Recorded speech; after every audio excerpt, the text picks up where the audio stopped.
I want to be clear before I even get into this. I'm not speaking for every man. I'm not speaking for every woman. I'm not saying everybody has had the same experiences I've had. I'm talking about what experience has taught me.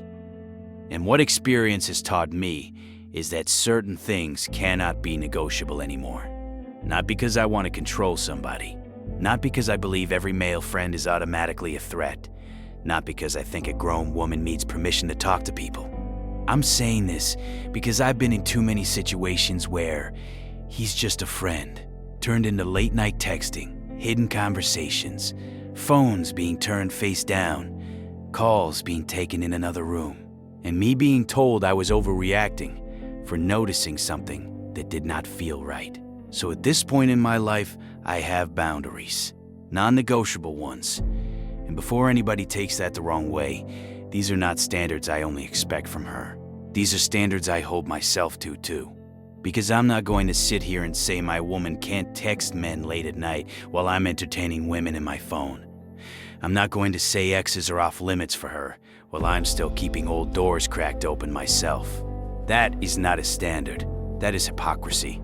And I do not want to live like that. If I am asking for loyalty, transparency, and respect, then I need to be willing to give the same thing. That is where this conversation has to start. Because the second you say you have boundaries around opposite-sex friendships in a relationship, people start throwing words around. Insecure, controlling, toxic, possessive. And look, some people really do use boundaries as a way to control their partner. Some people do try to isolate the person they're with. Some people do make their partner feel guilty for having a life outside of them. I'm not defending that. A relationship should not feel like a prison. But we also have to be honest about the other side. Because some people use the word friend to hide behavior that would not survive honesty. That is where the problem starts. The issue is not always that the friend exists. The issue is the secrecy around the friendship. The late-night conversations, the deleted messages, the inside jokes you are not allowed to question, the emotional venting that should be happening inside the relationship, the phone suddenly going face down when you walk into the room, the screen turning away just enough so you cannot see it, the leaving the room to take a call, the sudden dead phone, the convenient loss of signal. And let me be fair, phones die, signal drops, things happen. I'm not saying every missed call means somebody is cheating. I'm not saying every unanswered text is betrayal. But when the phone only seems to die when you are with the person I already had concerns about, that does not feel random anymore. When the signal only disappears when you are out with someone who already made me uncomfortable, that starts feeling like a pattern. One coincidence is life. Repeated coincidences become information. And that is where a lot of men get stuck. Because sometimes you do not have proof. You just have a feeling. You notice the shift. You notice how defensive they get. You notice how quickly the conversation turns from what happened to what is wrong with you for asking. And that can mess with your head. You start wondering if you are insecure. You start wondering if your past is making you see things that are not there. You start trying to be fair. You do not want to overreact. You do not want to bring old wounds into a new relationship. And to be honest, sometimes we do have to check ourselves. Sometimes fear can speak louder than facts. Sometimes past pain can make us suspicious of someone who has not actually done anything wrong. That is real. But maturity does not mean ignoring patterns just because somebody does not like being questioned. At some point, I stopped arguing with explanations and started paying attention to patterns. Because people can explain anything. They can explain why the message was deleted. They can explain why the phone was face down. They can explain why they left the room. They can explain why they forgot to mention they were meeting up. They can explain why their ex still needs to be around. And maybe one explanation is fair. Maybe two explanations are fair. But when the explanations keep stacking up and the behavior keeps repeating, you have to stop letting words erase what you are seeing. That does not mean you explode. That does not mean you accuse. That does not mean you start acting crazy. It means you pay attention. It means you stop betraying yourself just to keep the peace. Because a lot of us have done that. We saw something, we felt something, we noticed something, and instead of trusting ourselves, we tried to be the cool partner. We tried to prove we were not insecure. We tried to be understanding. We gave the benefit of the doubt over and over again. Then later, when the truth came out, we looked back and realized we were not crazy. We were just being trained to ignore what was obvious. That is a hard lesson. And once you learn that lesson enough times, your standards change. For me, exes as friends are a major red flag. I know some people are okay with that. That is their business. But for me, it does not work. Because an ex is not just some random person. That is someone who already had emotional access, romantic access, maybe sexual access, history, memories, inside jokes, old attachments, maybe even unresolved feelings. And I am not building a serious relationship while pretending that door is harmless. That doesn't mean everybody cheats with an ex. It means I know what I am comfortable with, and I know what I am not comfortable with. Same with late-night texting. Same with private emotional conversations. Same with hidden calls. Same with one-on-one situations that create unnecessary doubt. Same with friendships where the other person clearly does not respect the relationship. Because if someone is really just a friend, they should not have a problem respecting the relationship. They should not need secret access to you. They should not be calling late at night like they are the priority. They should not be flirting under the cover of jokes. They should not be creating little private emotional spaces that your partner knows nothing about. And your partner should not be protecting that person's access more than they protect your peace. That is where a friendship starts feeling disrespectful. Not because the person is male or female, but because the relationship is being made to compete with something it should not have to compete with. A serious relationship requires protection, not paranoia, protection. There is a difference. Paranoia says, you can't talk to anybody because I'm scared. Protection says, we don't put our relationship in situations that create confusion, secrecy, or temptation.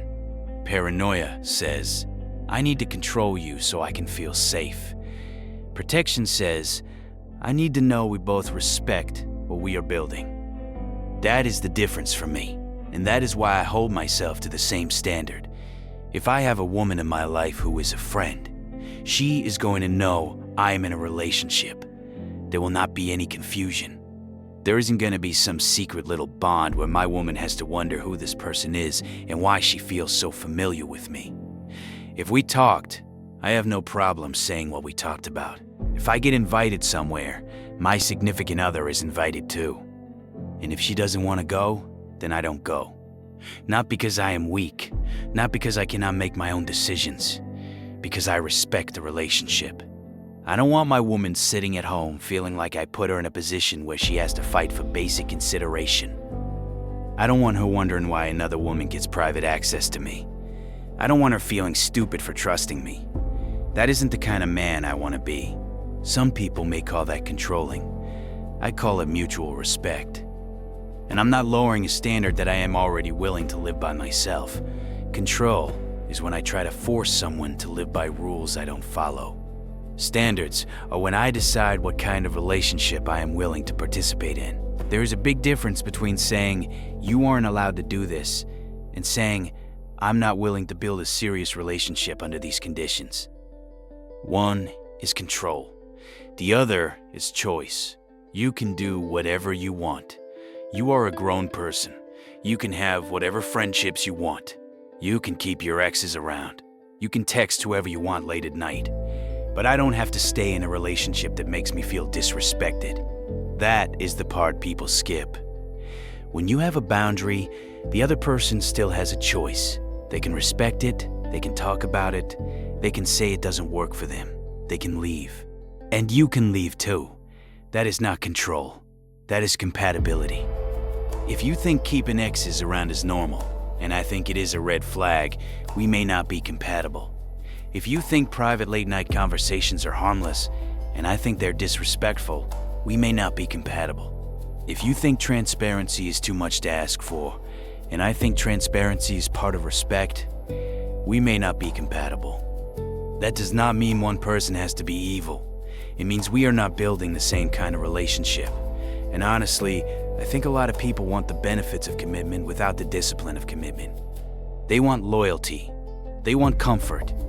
They want emotional support. They want stability. They want someone to claim them.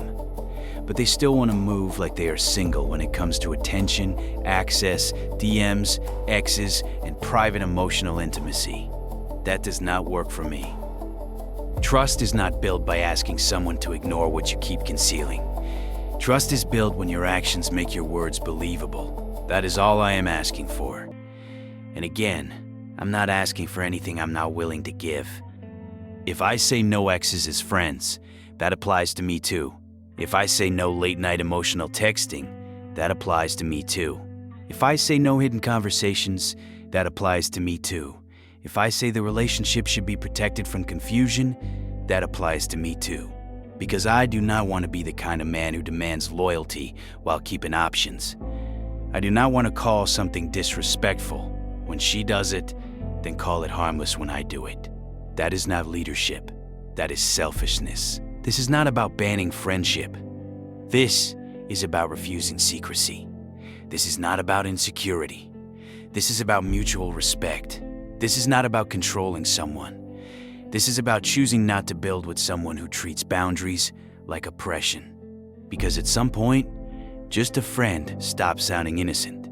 It starts sounding like a shield. A shield for access. A shield for unfinished business. A shield for disrespect. And once it gets to that point, the friendship is not the only issue. The bigger issue is that your partner is asking you to accept something that keeps hurting your peace. I have learned that I cannot do that anymore. I can't keep betraying myself just to seem secure.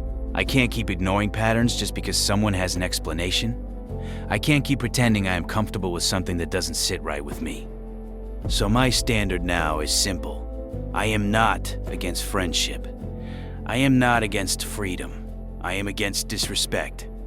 I am not against trust. I am against being asked to trust behavior that keeps looking suspicious. If a woman has male friends, I am not automatically assuming the worst. But if there are no boundaries, I'm out. If there is secrecy, I'm out. If exes are still hanging around, I'm out. If I am being told I am overreacting while the behavior keeps looking questionable, I am out. Not because I hate women, not because I think every woman is cheating, not because I want to control anybody, because I know what I can and cannot live with. I want peace. I want loyalty. I want transparency. I want mutual respect. I want a relationship where we protect each other from unnecessary doubt. Not because we have to, because we care enough to. And if that sounds controlling to some people, so be it. I am not changing a standard I had to learn the hard way. I would rather be single with peace than be in a relationship where I constantly have to argue for respect. Because the right person will not make basic boundaries feel like a courtroom battle. The right person will care about how their actions affect you. They will not need secrecy to feel free. They will not treat your discomfort like an inconvenience. They will understand that love is not just about what you do when your partner is watching. It is also about what you refuse to do because you respect them when they are not around. That is the kind of relationship I want. And if I cannot have that, I would rather keep walking alone until I find someone who understands it. Because I'm not asking for perfection. I am asking for respect. And at this point in my life, respect is not an option. If this hit home for you, let me know in the comments. Do you think opposite-sex friendships can work in a relationship? Or do you think they usually create problems? I know people are going to disagree on this one. And that is fine. Just keep it honest. Because for a lot of us, this is not theory. This is what experience taught us.